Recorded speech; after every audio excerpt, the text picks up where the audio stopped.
Bienvenue. Aujourd'hui, on explore un sujet qui nous touche toutes et tous, de près ou de loin. Le conflit dans le mariage. Oui, un sujet universel. On va s'appuyer sur un extrait d'un texte intitulé « Le conflit dans le mariage, une perspective de sagesse et d'harmonie ». Notre mission, si on peut dire, c'est de comprendre une approche spécifique pour gérer les désaccords de manière constructive. Loin des schémas un peu dysfonctionnels qu'on voit parfois. Exactement. Et l'idée vraiment centrale du texte, c'est que le conflit, c'est juste une différence d'opinion. Ce n'est pas une bataille. C'est ça. Le vrai défi, d'après eux, c'est la gestion de ce conflit. Une gestion sage. Tout à fait. D'ailleurs, les auteurs, Nadine et Teddy, ils affirment un truc assez frappant. Ah oui. Ils disent n'avoir jamais eu recours aux insultes, ni à la violence verbale ou physique, en des décennies de mariage. Oui, et ça interpelle forcément. Carrément, non. Oui, parce que ça va un peu à l'encontre de, disons, une certaine idée reçue, ou même d'une culture populaire qui banalise la bonne grosse dispute. Parfois même, on la romantise un peu. C'est vrai. Et là, l'extrait, il positionne ça très clairement. Cette absence de violence, verbale ou autre, c'est un choix délibéré. C'est aligné avec un idéal pour le mariage. Bon, pour eux, cet idéal est lié à leurs convictions religieuses, c'est précisé. Une sorte d'harmonie guidée par des principes qu'ils ont choisis. D'accord. Donc attention, ça ne veut pas dire qu'il n'y a jamais eu de désaccord, loin de là. C'est la manière de les aborder qui est différente, radicalement différente. Oui, une anecdote fondatrice. C'est Nadine qui raconte, ça se passe pendant leur fiançailles. Ils sont au téléphone, un soir, ils parlent de leur futur premier appart. Le genre de discussion qui peut vite tourner, oui. Voilà. Et un désaccord surgit. Apparemment assez vif. Et Nadine, sous le coup de la frustration, elle a un réflexe, assez commun, j'imagine. Elle raccroche. Elle raccroche, brutalement. Ah oui, le coup classique, que beaucoup comprendraient sans doute. Exactement. Mais c'est la suite qui est intéressante. Teddy, lui, il ne laisse pas passer ça. D'accord. Il la rappelle, presque tout de suite. Et là, sans crier, mais avec une fermeté qu'elle décrit comme nouvelle pour elle chez lui. Il pose une limite très, très claire.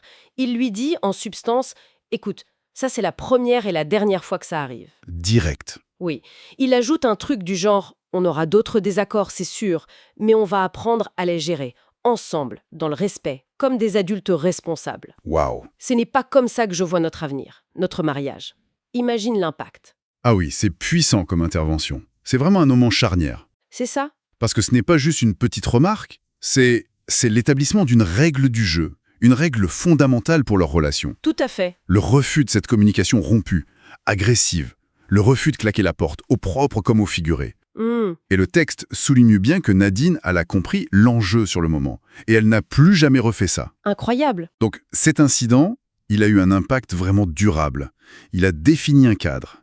Et ça, dès le début de leur histoire commune. Donc si je comprends bien, ce n'est pas qu'ils sont toujours d'accord sur tout. Ah non, certainement pas.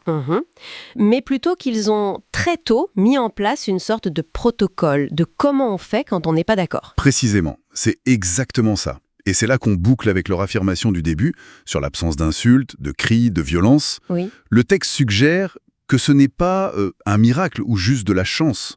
C'est le résultat d'un choix conscient, un choix renouvelé. Ancré dans leurs valeurs. Ancré dans leurs valeurs fondamentales, oui, qu'ils identifient, eux, comme étant la parole de Dieu.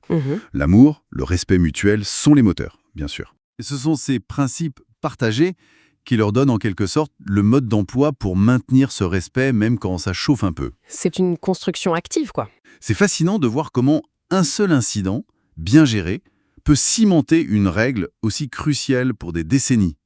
Ça montre l'importance des fondations, en fait. Tout à fait. Ça illustre bien que les règles d'une relation, elles ne sont pas toujours implicites, laissées au hasard. Elles peuvent être conscientes. Elles peuvent être consciemment choisies, oui.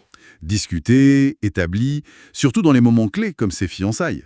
Le texte met vraiment en avant cette approche proactive, où les partenaires définissent activement le type de relation qu'ils veulent construire, y compris pour gérer les aspects les plus piquants. Alors, si on devait résumer ce qu'on retient de cet extrait. Oui. Il propose une vision où gérer les conflits avec respect, sans agressivité, c'est possible. C'est possible. Mais ça découle de choix intentionnels, de règles qu'on établit ensemble, et ce, dès le départ. C'est ça. Une approche qui tranche pas mal avec l'idée que les disputes houleuses seraient inévitables, voire même une preuve de passion ou je ne sais quoi. Oui, une vision assez différente. Exactement.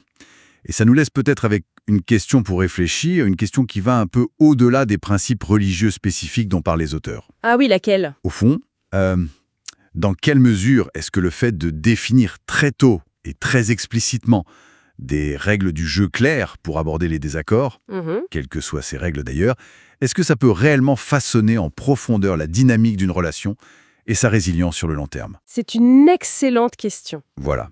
C'est une piste de réflexion intéressante, je trouve, qui vaut pour toutes sortes de relations humaines, pas seulement le mariage d'ailleurs.